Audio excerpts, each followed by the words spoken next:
महाविद्यालय और Virendra Singh college of nursing ने किए साझा कार्यक्रम किया है अभिनंदन समारोह के नाम से, और इसका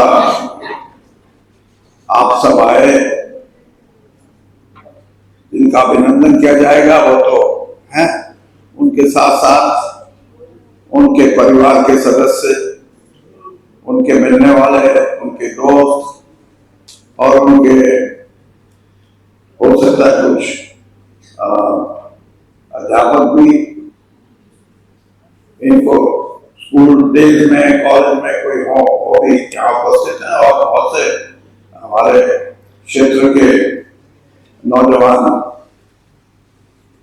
हमारे साथी लड़के लड़कियां और बहुत ही वरिष्ठ यहाँ के नागरिक इस इलाके के सभी उपस्थित हैं। मैं सबसे पहले आप सबका आभार प्रकट करता हूँ कि आप यहाँ आए इस कार्यक्रम में जो राजीव गांधी महाविद्यालय और नर्सिंग कॉलेज में किया है, और खासतौर पे जो हरियाणा प्रशासनिक सेवा में जिनका चयन हुआ, जो सेलेक्ट हुए, वो हमारे क्षेत्र के युवा लड़के लड़कियां, अभिषेक धनखड़, जिनके बारे में भी बताया गया कि फर्स्ट आके भी डीएसपी, क्यों भाई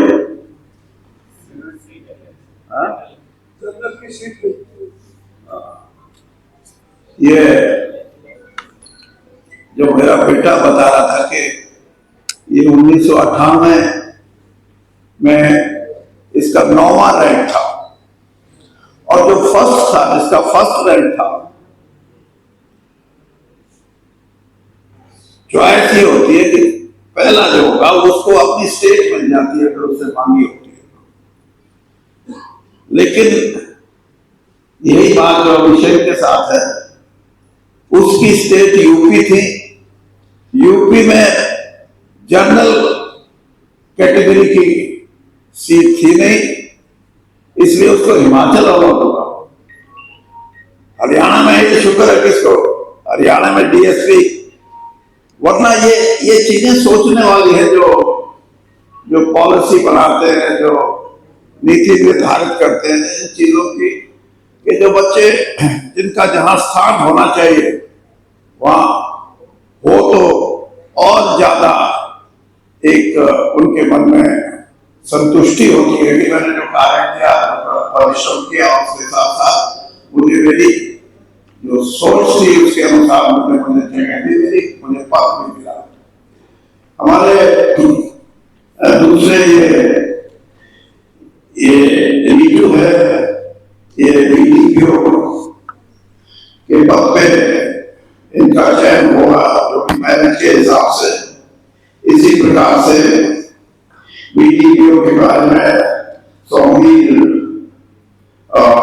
खट्टर जी, इनको भी SC/ST बीडीपीओ जिसको बोलते हैं उसका पद, और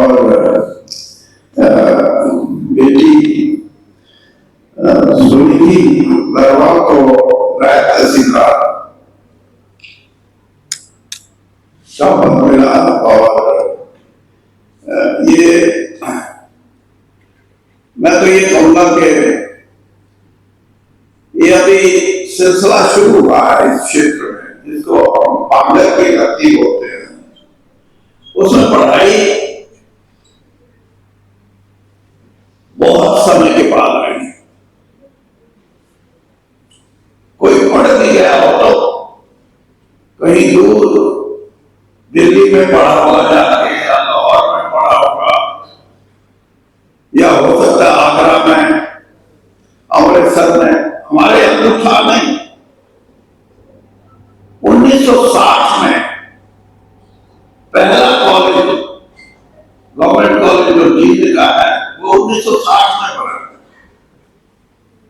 और दूसरा कॉलेज नरवाना के अंदर 1966 में बना और यहां हमने प्रयास किया। प्रयास में सफलता भी कई बार नहीं मिलती थी, दूर लगती थी। तो जैसे अभी हमारे एक औलाद बच्चे ने कहा कि अगर संघर्ष और लड़ने का वादा हो तो कभी ना कभी सफलता अवश्य मिलती है। और आखिर में हमने इस कॉलेज को स्थापित किया। अभी लगभग 17 साल हो गए। तो आप अंदाजा लगाइए कि जिस भूभाग में शिक्षा की सुविधाएं ना हो, वहां जिसको हम जागृति बोलते हैं, जिसको हम विकास बोलते हैं, वो सब कुछ होता नहीं है। शिक्षा ही एक ऐसा मंत्र है जो व्यक्ति को उसकी सोच के अनुसार एक बड़ी बुलंदी पे, एक पूरी प्रकाष्ठा पे ले जा सकता है। और इसकी अगर कमी रहेगी तो वो समाज विकसित नहीं होगा, वो परिवार विकसित नहीं होता। और यही कारण है कि जो पकड़ हमें आज से 100 साल पहले होनी चाहिए थी, वो आज मिली। मैं आपको इसका एक उदाहरण देके बताता हूं। जम्मू कश्मीर में एक छोटा सा शहर है, किश्तवाड़ बोलते हैं उसको। किश्तवाड़ में पहला कॉलेज, ये नोट करने की बात है, पहला कॉलेज 120 साल पहले बना। और वहां हमारी बेटियों ने भी, लड़कियों ने, लड़कों ने शिक्षा ग्रहण करने का जब सिलसिला शुरू हुआ, आज सबसे संपन्न अगर परिवार हैं किसी एक छोटे शहर में तो वो किश्तवाड़ में, क्योंकि जो बेटियां अच्छी पढ़ाई कर रही और जिनकी शादी ढूंढने से नहीं बल्कि दूसरे आए कि आपकी बेटी शिक्षित है। ये बात 100 साल पहले की है। तब शिक्षा नाम की हमारे यहां तो कोई चीज नहीं थी।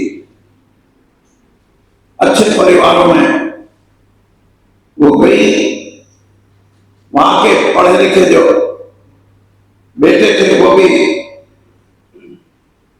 अच्छे परिवारों में उनकी भी शादियां हुई। और यही नहीं, वो इस देश के बड़े से बड़े पदों पे रहे। जो सार्वजनिक पद है और जो सेनाओं में पद है,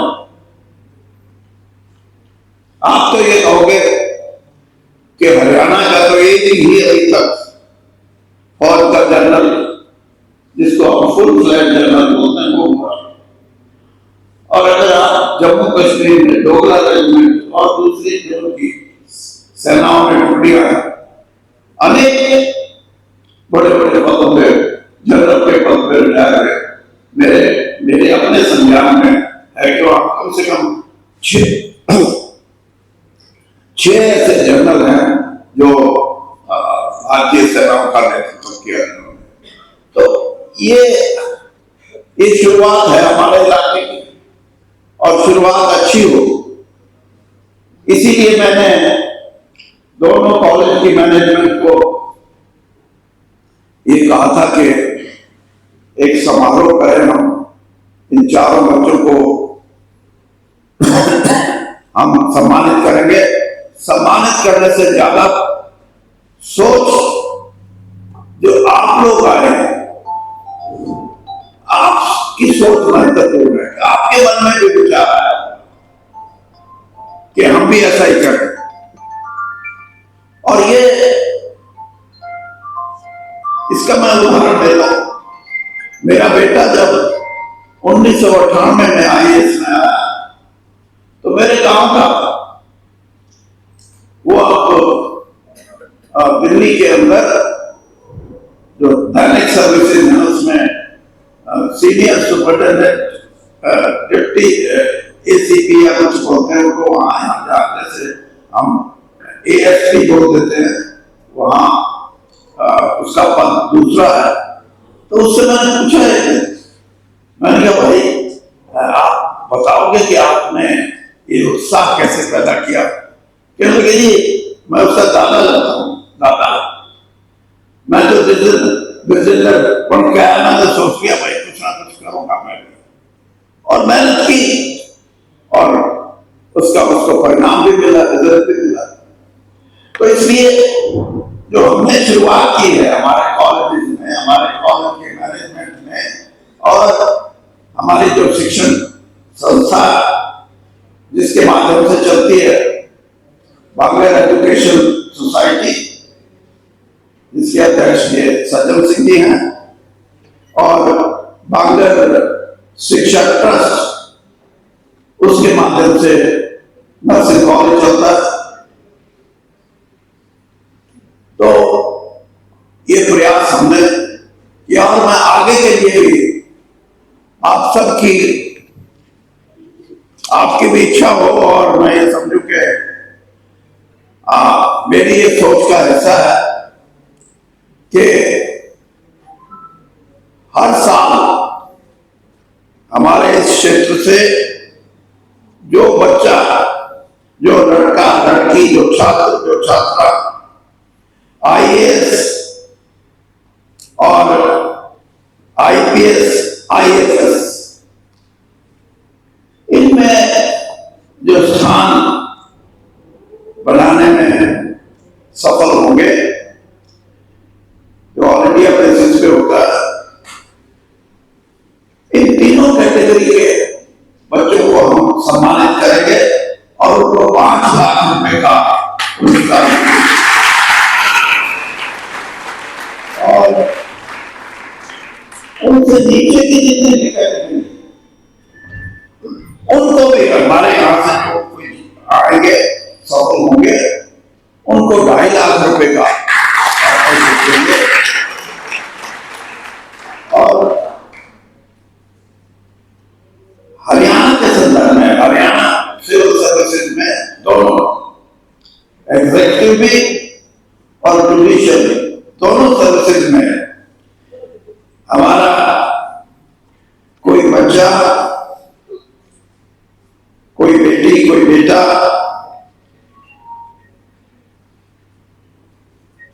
SCS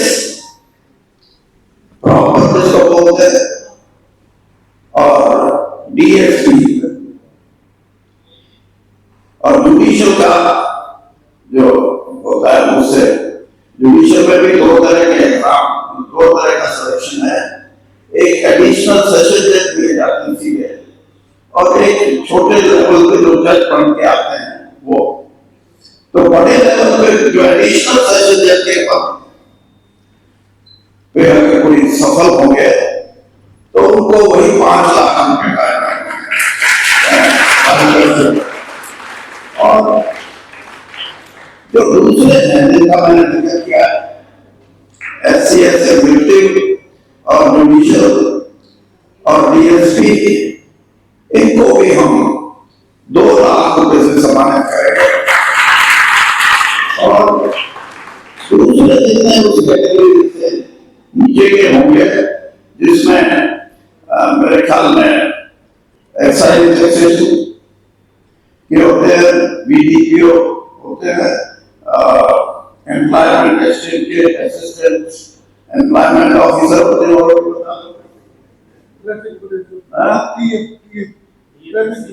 ट्रैफिक मैनेजर। तो ये जितने भी कैटेगरी हैं, इनको भी 1-1 लाख रुपए से सम्मान किया। और ये सम्मान जुटाने में हमारी जो संस्थाएं यहाँ हैं,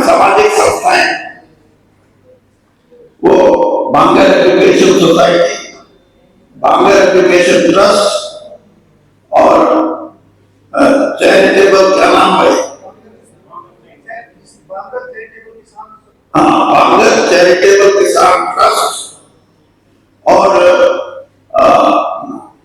चौथी एक और संस्था है ना, एक संस्था और है हमारे, उसके इन सबको मिला के ये, क्योंकि ये मत सोच लेना इतनी बड़ी रकम एक पे डाल दो, सबको कंट्रीब्यूट करना पड़ेगा।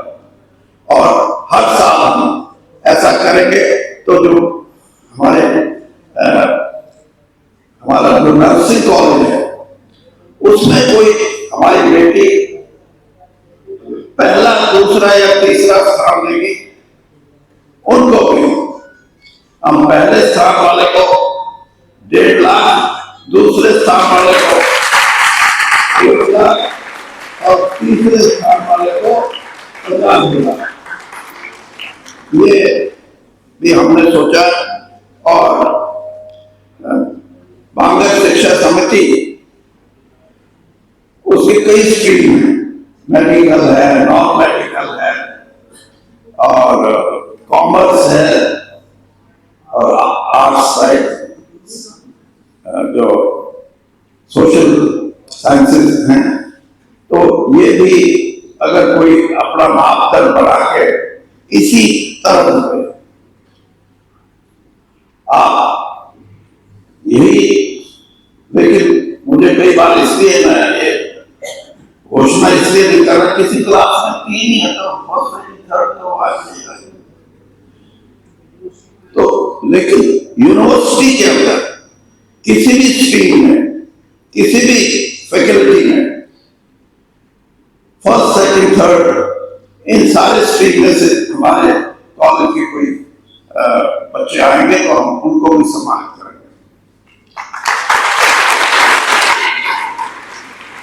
और वही क्राइटेरिया होगा 1 लाख, 1.5 लाख, 1,50,000 और स्पोर्ट्स और कल्चरल एक्टिविटीज जो नेशनल लेवल पे, स्पोर्ट्स का भी रिकग्नाइज स्पोर्ट्स, क्योंकि मैं स्पोर्ट्स पर्सन हूं, मुझे पता है नहीं तो वैसे आगे भी फर्स्ट हमने सुनी नहीं अभी करके वो नहीं, जो रिकग्नाइज स्पोर्ट्स हैं उसमें जो नेशनल लेवल पे फर्स्ट सेकंड थर्ड आएंगे उनको भी इसी रेशो से हम सम्मानित करेंगे। बाकी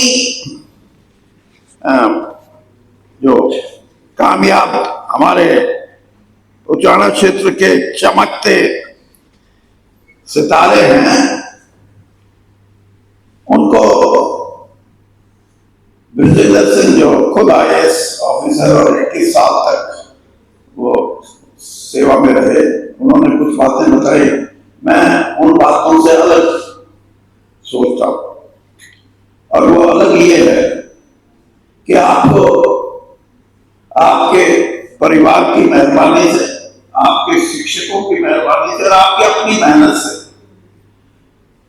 जो उपलब्धि मिली है, उसमें आप अपने जीवन में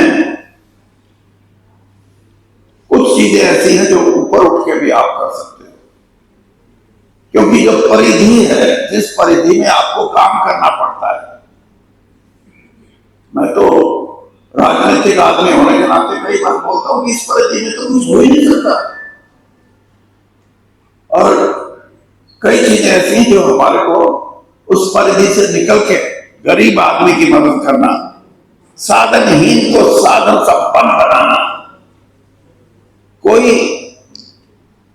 शारीरिक रूप से पूरे तौर पे जिसको हम विकलांग भी बोल देते हैं, हैंडीकैप बोल देते हैं, उनको कुछ ऐसी बेसिक सहायता और कुछ ऐसी चीजें जो वो अपने जीवन में ये माने कि अगर इस अधिकारी ने मेरी ये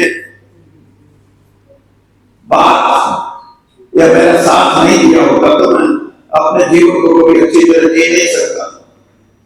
और यही नहीं, आप अगर सक्षम है इस बात के लिए, तो आप सरकारी तौर पे भी बहुत सी ऐसी एजेंसी हैं जिनका फायदा जागरूक लोग उठा के ले जाते हैं।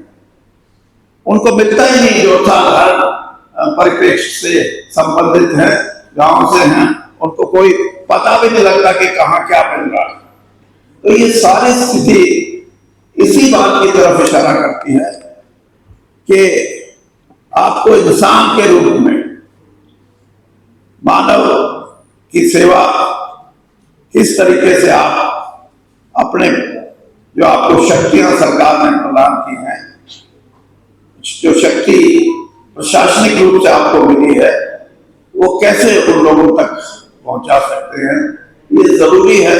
और इसी को मैं ये कहूंगा कि अगर आपके परिवार ने और आपकी मेहनत ने आपको इस पद पे गौरव किया है, इस पद पे रखा है, तो आप इन मान्यताओं को लेकर चलेंगे कि जो भी सामाजिक रूप से दिशाहीन है और ये जो साधनहीन है और जो किसी न किसी रूप में एक संघर्ष कर रहा है अपने जीने के लिए, उनको एक सुखद जीवन देने में आप कितने सहायक हो सकते हैं, ये बहुत जरूरी है। और अंत में मैं तो यही कहूंगा कि डॉक्टर राधाकृष्ण ने भी ये बात कही थी कि there are 3 things in education: moral, character and intellectual development. If anything out of this is neglected, your personality, your education, your academic career remains unimportant, not to the satisfaction of the society. और इसी से आदमी सीखता है, तो ये आपको सीखना है और आप ये करेंगे। और आदमी कहीं ना कहीं जीवन में सीखता है तभी चलता है। मैं अपने जीवन की एक बात कहता हूं, उसी से आपको अगर, क्योंकि ये बात कोई कहेगा नहीं, मैं 10वीं तक कोई अच्छा विद्यार्थी नहीं था और अच्छा ना होने का मतलब खराब। मेरा जो शिक्षा का स्तर तो कहीं ना कहीं एक अच्छे विद्यार्थी की संज्ञा में नहीं आता। मैं एक दिन एक साइकिल की दुकान पे अपने साइकिल को ठीक करा रहा था। मैं आपको रोहतक की बात बताता हूँ, रोहतक में पढ़ा हूँ पहली जमात से और मैंने लॉ चंडीगढ़ से किया। वहां जाट स्कूल रोहतक के 2 अध्यापक, उनका साइकिल की गड़बड़ था और वो भी साइकिल को ठीक कराने आए। उनमें से एक अध्यापक मुझे जानते थे। वो इसलिए नहीं जानते थे कि ये वीरेंद्र सिंह। वो आपस में बात कर रहे थे कि भाई ये जो छोरा है ये भगवानी का छोरा है, छोटू राम की लड़की का, ये नालायक है, ये उसका नाम डुबोएगा, ये धरती भी बेच खाएगा। वो बात जिस दिन मैंने सुनी, उसी दिन से मेरे जीवन की जो दिशाएं थी वो बिल्कुल अलग बदल गई और ऐसी बदली कि मैंने खुद ये महसूस किया कि अगर वो 2 शब्द मैं नहीं सुनता तो शायद आज मैं आपके बीच में भाषण करने वाला नहीं। तो ये चीजें हैं जो इंसान को बड़ा बनाती है। ये चीजें हैं जो आपको एक आत्मसंतुष्टि, आपके चरित्र को, आपके स्वभाव को एक मजबूती देती है। और इसीलिए हमने ये प्रयास किया है, जहां मैं आपको ये कहूं कि आपको बहुत बहुत बधाई। मैं ये भी कहूंगा कि हमारी शुभकामनाएं और सभी की शुभकामनाएं आपके साथ। और कभी भी ये जो घड़ी है, ये जो बच्चे ये बैठे हैं, हमारे छात्र छात्राएं, ये युवा पीढ़ी, ये भी हमेशा याद रखेंगे। और आपकी जो कामयाबी है, आपको जो विजयश्री मिली है, जिससे आप ये इनके लिए एक बड़ा उदाहरण, और उदाहरण जब मिल जाता है जैसे मुझे मिला, ऐसे ऐसे मेरा उदाहरण तो दूसरे किस्म का, लेकिन आपका उदाहरण तो इनको और अच्छे आगे तेजी से बढ़ने के लिए प्रेरणा देगा। और इन्हीं शब्दों के साथ मैं आप सभी का बहुत बहुत आभार